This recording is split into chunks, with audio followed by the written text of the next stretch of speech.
2009. Stephen Sollazzo, community member.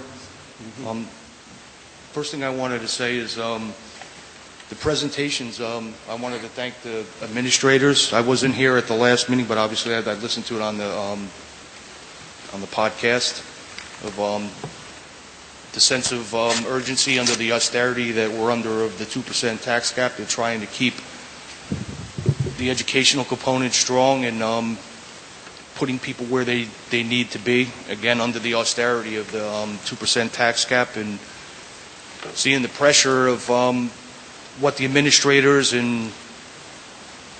are under through, obviously, the austerity, but through the mandates of the Common Core, and they're changing the blueprints on you, and you have to put different people in different places. I kind of understand that. But one thing I wanted to speak on, if I could, just deviate. I want to ask the board's permission and the superintendent's permission, just deviate from the agenda just a little bit of what just transpired here. I've been coming to these meetings, I believe, since like 2006, sporadically, and then from 2008, I think, practically every meeting, maybe missed one or two meetings. And the statements, Mr. Hill, that you had just said are totally false. You actually just used Margie Clark as another scapegoat. I mean, the question, can I ask you a couple of questions? You've been involved with the audit committee since the inception, right? Since the statute was passed through New York State? The president and another board member, and I was the outside person. Okay, but let me ask you a question. You weren't on the board at that particular time, right? No. Okay. So, I mean, I can go through the whole statute right here, Mr. Hill, and I can go through it probably 20 times. You broke every law that is on this statute. And the statute's a law. No, Mr. Hill, you can't scapegoat anymore. Every one of these was broken.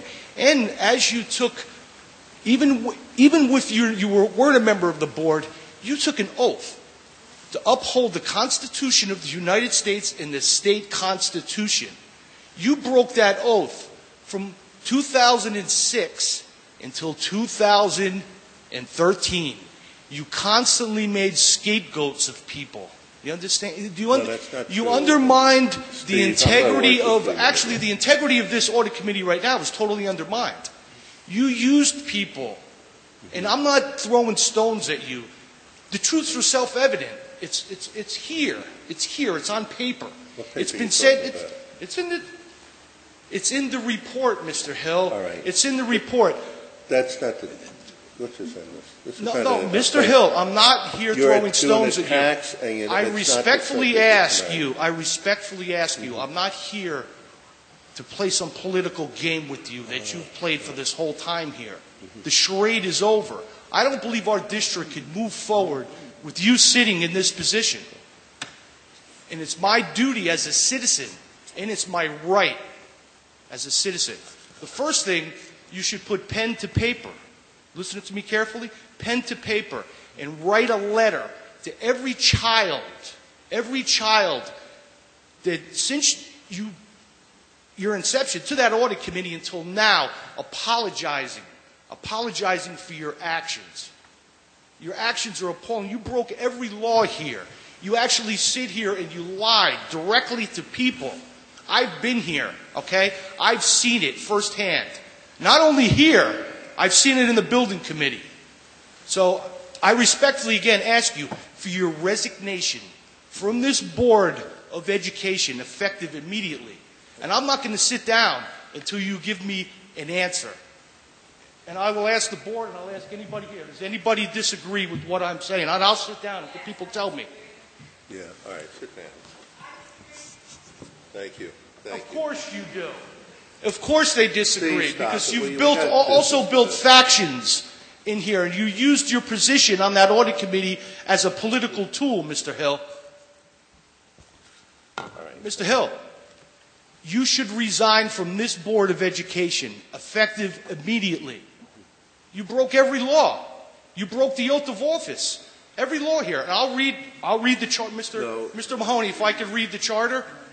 He's not running. Audit Committee authority, pursuant resolution. 216C.